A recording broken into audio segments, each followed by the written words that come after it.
Okay, what's going on, boys? NealGuides here. Now, on the video I put on yesterday, people asked me what's the different types of left-stick dribbling, agile dribbling. People don't know about this, and I just realized this.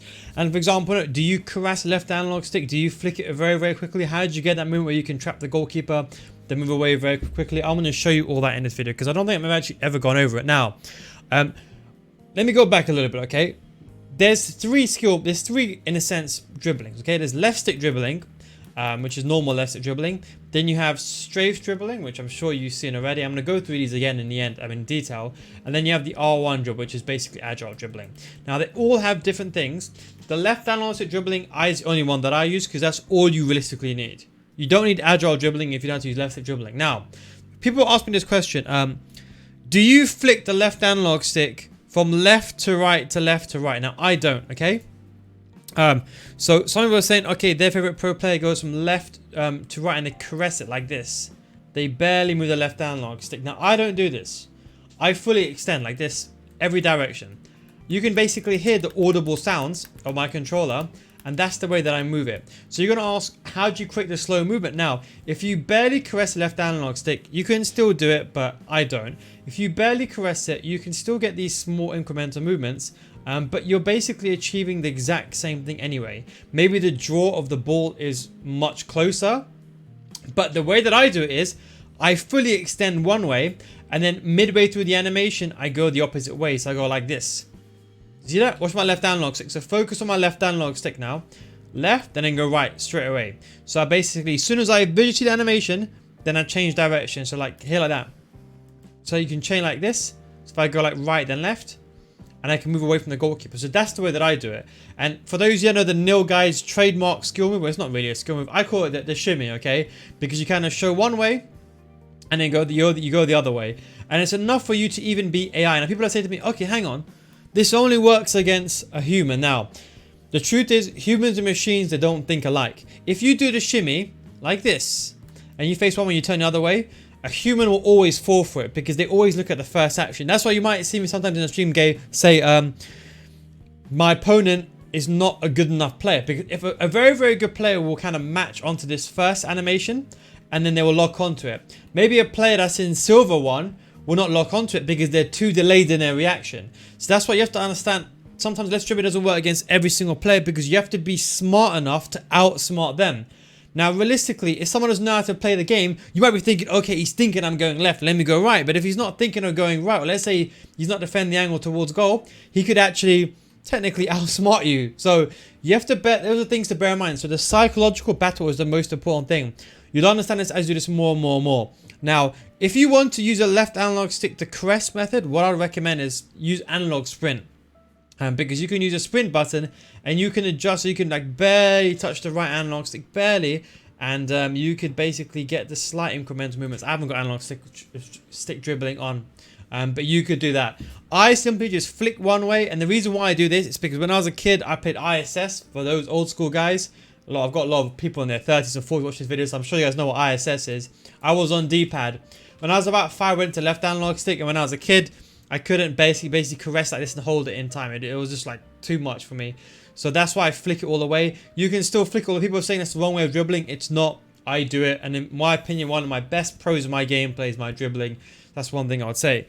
The question is, okay, when do you use it? Now, I use left stick dribbling for all moments of play. Simple.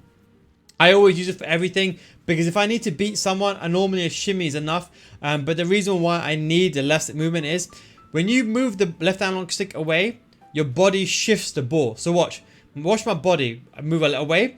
The body shifts to the opposite side. So that means my body protects the ball. So if he comes to tackle me, he tackles my legs. So it's like a penalty. You see that, for example? So that is the reason why the left analog stick movement is more better. If you use, for example, strafe dribbling, your body doesn't shift. Watch strafe dribbling. Look, your body, like you just roll the ball back. Like this, you kind of sidestep it backwards. And same with agile dribbling. It's the exact same thing. You use agile dribbling. You basically go like this and you turn away, but you don't shift the ball. You move the ball slowly, you see? And this thing, if you do this very, very quickly, you have that bring back animation, kind of like this, for example, like here. You have that kind of same animation. Now, I don't want that. I want my body just to turn and my body shifts to the opposite side. And the reason for this is that and this is going to help you for those of you that run with the ball too much. If your opponent's, let's say in front of me over here, if your opponent's over here, if you shift the ball straight away and you turn your body around, he cannot get the ball. If he's at, for example, an angle over here and here, okay, yes, there's a chance for him to get the ball. But if he's behind you, doesn't matter what anyone else tells you, he cannot tackle the ball. Because people keep saying he tackles me, he doesn't tackle mine. Maybe rarely, 1 in what, a 50 chance. But that's why you use left stick dribbling in those situations to shift the ball away.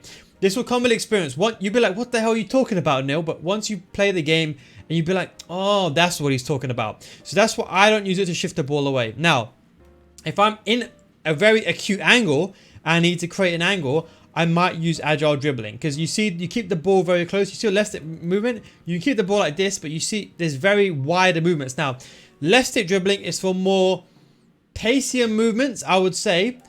Pacier movements with a bigger exit. So you could think of bigger movements, bigger touches. That's the way to look at it. Agile dribbling, you could do the exact same animations, but you keep the ball closer to your feet. So you could basically go like this the entire game if you really, really want to. Looks like that.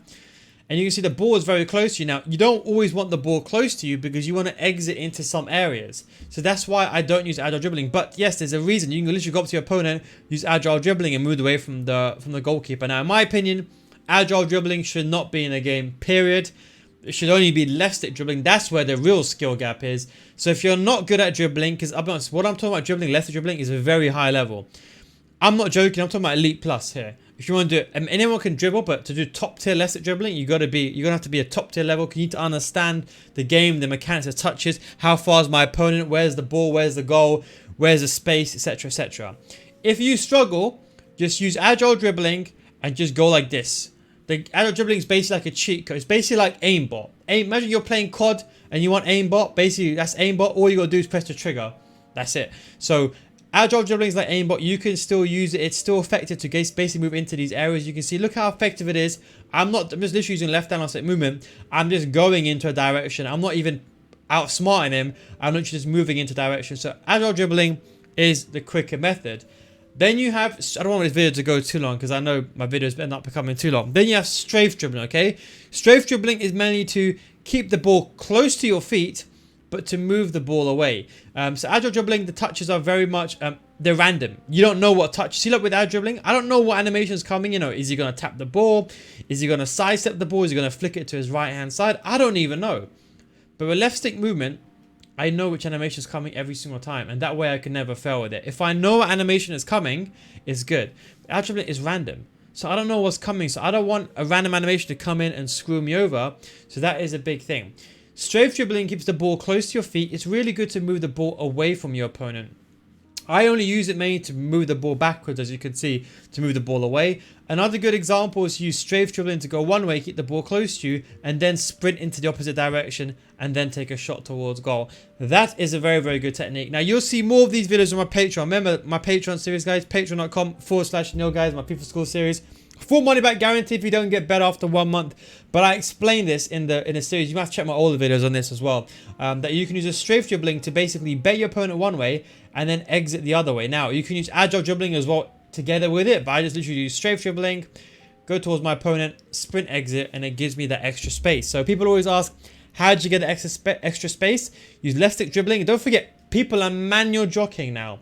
So it's hard for them to defend. So if you basically use it like this, they're going to match you and you sprint exit. It's very, very hard for them to catch up to you. So that is the 3 dribbling types. In my opinion, what I would say is if you're in a situation where there's a chance for you to go towards goal, and for every aspect of play, you should be using left stick dribbling, in my opinion. If you're down the wing, maybe you want to get inside the box, for example, over here, then it's appropriate to use strafe agile dribbling. Or let's say you're inside the box and you want to create an angle, you can use strafe and agile dribbling if you want to inside the box. In my opinion, anywhere outside the box, you use simple left stick dribbling. Don't bother with agile. Now, people watching that video be like, hey Neil, look, I've been trying to replicate dribbling. I've been losing 10 games in a row. Look, it's a very hard thing to do. Okay, you can't just play it. I'll be honest, this is something I experienced over like 10, 15, 20 years of playing the game. So it's going to take you a bit of time. So don't expect this. It's not like a skill where you learn it. That's it. Oh, I know how to do it. It's going to take you some time. My best advice, left stick dribbling everywhere. I would say don't use left stick dribbling to beat someone. Remember, use it to evade your opponent. Evade is the key thing, or to bait your opponent. I would say if you're new to it, just use left stick dribbling most of the time to take a touch away. I mentioned how to keep the ball space, how to create space and keep the ball close to you. Check out my video on how to create space. Left stick touch before the ball arrives to you, and that's basically it. Left stick movement is very, very simple, but remember, it's about baiting. You want to bait the goalkeeper and then turn away. You don't want to, don't make the mistake. The mistake everyone makes is they think, oh, left stick dribbling, my opponent is dribbling, so what? Let me just run into the space. You run into the space, you're going to lose the ball unless you got an angle like that. But most of the time, if you run into the space, you're going to lose the ball. I mean, it's hard for me to actually lose the ball here because from experience. But if I'm actually going to run forward here, the goalkeeper's going to get the ball. Anyway, guys, that is, of course, the dribbling combined. Anyway, guys, thank you very much for watching. Take it easy. And, of course, I'll catch you next time. Peace out.